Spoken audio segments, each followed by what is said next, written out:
Hoy día quiero hablarte acerca de la oración en el libro de los Salmos. No voy a tocar un solo pasaje, voy a hablar en general acerca de los Salmos. Sabes, y para comenzar esto quiero empezar haciendo algunas aclaraciones. Eh, es muy importante en el tema de la música que nosotros, cuando querramos adorar a Dios, busquemos sobre todo apoyarnos en el consejo bíblico.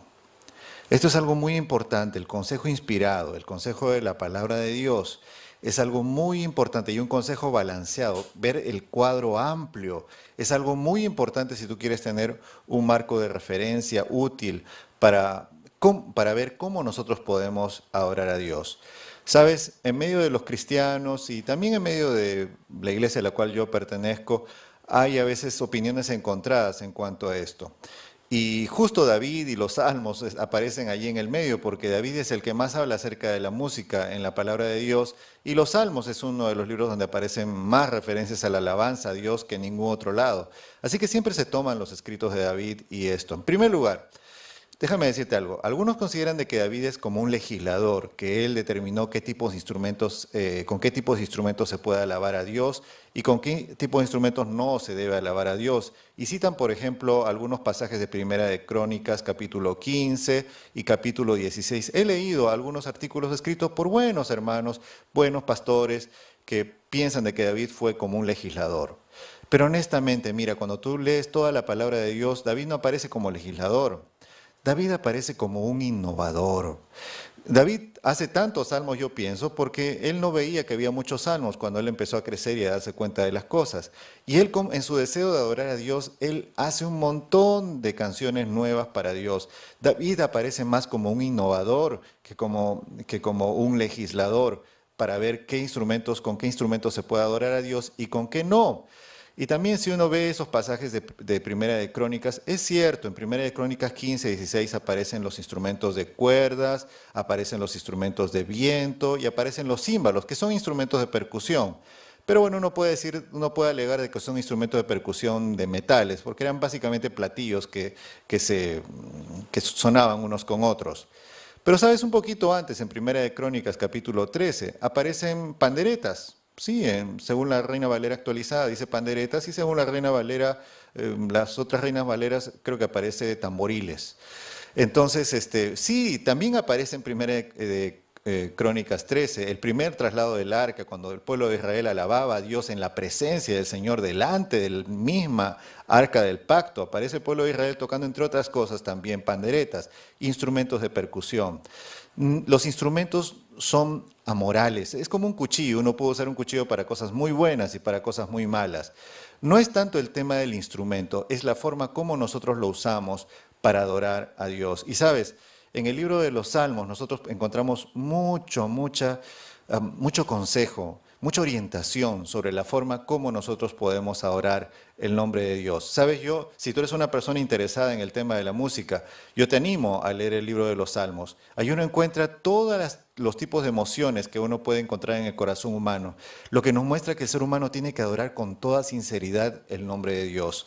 Y sabes, te voy a mostrar 7 puntos que yo he encontrado en el libro de los Salmos que son importantes y relevantes en el tema de la adoración. En primer lugar, la adoración por medio del canto y los instrumentos musicales es un privilegio de los hijos de Dios. En muchos salmos aparece el salmista diciendo algo así: venid, hijos de Dios, adoremos al Señor, adoremos a Dios, hijos del Altísimo, todos los hijos de Dios, alabemos al Señor. En varios salmos, en varias partes, por ejemplo en Salmos 30, versículo 4, solamente voy a citar un pasaje de estos 7 puntos por cuestiones de tiempo. Nosotros encontramos ese tipo de cosas.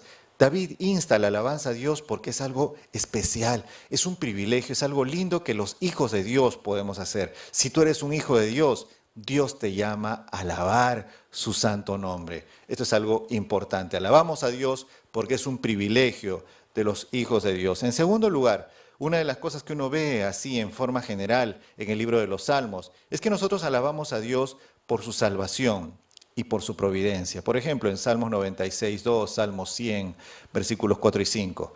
En muchos salmos, David resalta el hecho de que nosotros alabamos a Dios porque Él nos ha salvado. Y es la verdad. Si no fuera por la salvación de Dios, ¿Qué sería de nuestras vidas? ¿Para qué nosotros viviríamos? ¿Cuál sería el objetivo de nuestra existencia? Alabamos a Dios porque Él proveyó la salvación. Bueno, David miraba a la salvación que vendría en Cristo Jesús, en el Mesías, que vendría a entregar su vida y rescatar por medio de su sangre en un nuevo pacto al pueblo de Dios. Ahora nosotros alabamos al Mesías que ya vino, al Salvador que ya vino, que entregó su vida en la cruz del Calvario, para que nosotros hoy día podamos tener la herencia de la salvación y ser hechos aceptos ante Dios como sus hijos amados. Entonces tenemos que adorar a Dios porque Él nos ha salvado. Si Dios te ha salvado, tienes que adorar a Dios. Un tercer punto que uno ve en los salmos es que la verdadera oración musical permite que se manifieste la presencia y la gloria de Dios en medio de sus hijos. A veces a mí me dicen, pastor, hay que orar con mucho volumen, muy poco volumen, mucho. Mira, adora a Dios, de acuerdo, segunda de Crónicas 5:13, Salmo 66, versículo 2, Salmo 135, versículo 3, son algunos pasajes de referencia. Mira, cuando quieras adorar a Dios, adóralo de tal forma que su gloria se manifieste en medio de su pueblo. Adóralo de tal forma que la presencia de Dios se sienta en el lugar donde tú estás adorándole. Y en cuanto al volumen, déjame darte un consejo. Si tú quieres adorar a Dios, ¿sabes? Adora para que todo el pueblo de Dios se sienta feliz en su santuario. Cuando los niñitos en tu iglesia se empiezan a tapar los oídos porque les duele a ellos la forma, el volumen con el cual tú estás alabando, quizá no es, ese ya es el límite en el cual tú debes adorar el nombre de Dios. Con un bebito que está sentado en las primeras bancas se pone a llorar porque no puede parar de llorar por el sonido, por el volumen de la adoración, quizá ese es un momento en el cual tú tienes que pensar de que ese volumen de la adoración capaz no es lo mejor. Mira, adora a Dios para que en su santuario, en su iglesia, en el lugar de la casa de oración, se pueda manifestar la presencia y la gloria de Dios, así como en la dedicación del templo, por ejemplo, que el pueblo adoró y se manifestó la presencia de Dios en medio del santuario. Eso es lo mismo que tenemos que hacer, porque así como el Espíritu Santo estuvo presente en ese momento, bendiciendo al pueblo, también lo hace hoy en las vidas de sus hijos cuando nos reunimos en la iglesia, en los cultos, para adorar el nombre de Dios. Otra de las cosas que uno va a encontrar en el libro de los Salmos, cuando uno lo lee así, completamente, sin tratar de tomar un versículo y otro versículo no, o un pasaje y otro grupo de pasajes no, es algo obvio, algo que aparece allí en el libro de los Salmos y con sinceridad tenemos que aceptarlo.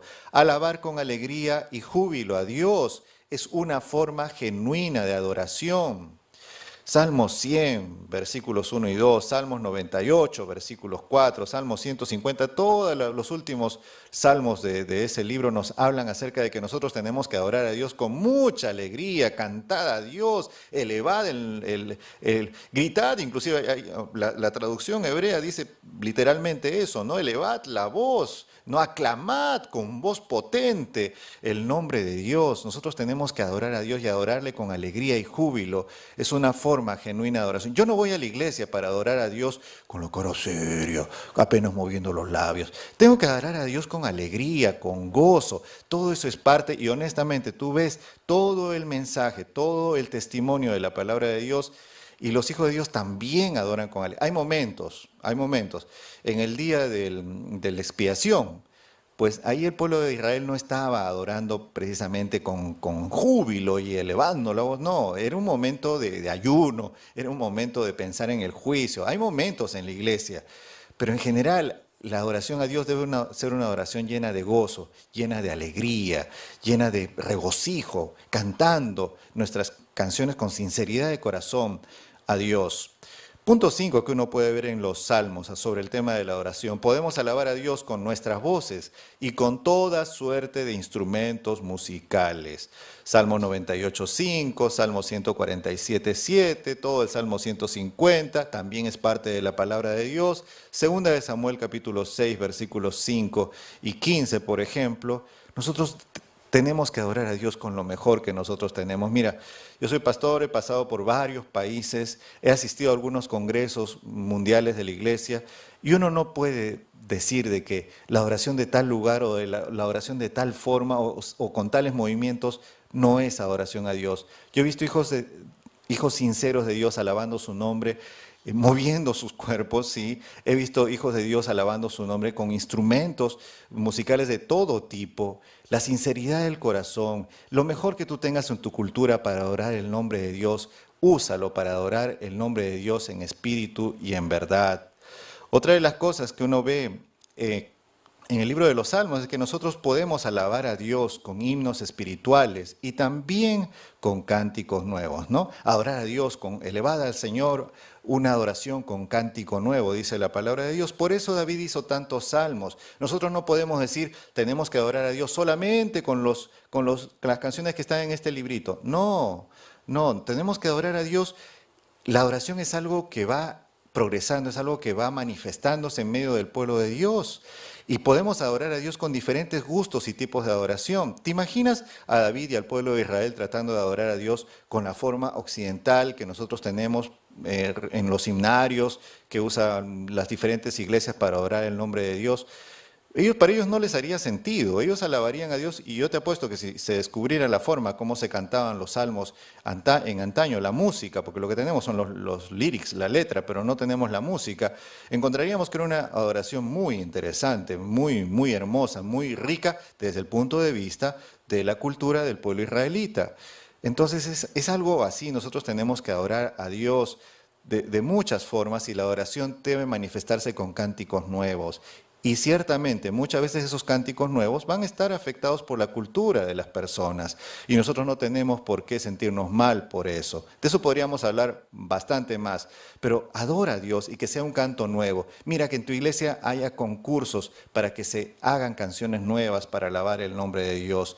Y no miremos mal a los himnos nuevos o a las canciones nuevas que aparecen para alabar su santo nombre. Adoremos a Dios con sinceridad de corazón y de acuerdo a la verdad contenida en toda la palabra de Dios. En séptimo lugar, nosotros debemos buscar las mejores expresiones y contenidos musicales posibles de nuestra cultura para adorar a Dios en su santidad. Salmos 47:7, Salmos 34, etc. O sea, dentro de tu cultura, tú tienes que buscar lo mejor que tú puedas encontrar en ella para adorar el nombre de Dios. También no vamos a adorar a Dios con todos los elementos de nuestra cultura, porque hay elementos en cada cultura humana que no son adecuados para la alabanza al nombre de Dios. Para esto hay que leer, hay que estudiar, hay que meditar, hay que orar. Sobre todo la iglesia tiene que orar y comunicarse mucho. Y cada iglesia es como determinadas personas y una iglesia no puede condenar a otra porque esta iglesia usa estos himnos para alabar a Dios y esta iglesia usa estos himnos o estas otras formas para adorar el nombre de Dios. Si la iglesia está actuando de acuerdo al consejo sano de la palabra de Dios, a estos 7 puntos que te he puesto, o otras cosas más que se puedan encontrar en la palabra de Dios, adoremos el nombre de Dios con alegría, con gozo, porque es un privilegio de todos los hijos de Dios. Entonces mira, cuando lee los salmos como el testimonio de los hijos de Dios, alabando el santo nombre de Dios. Únete a esa alabanza y que esa alabanza sea un regocijo para tu corazón.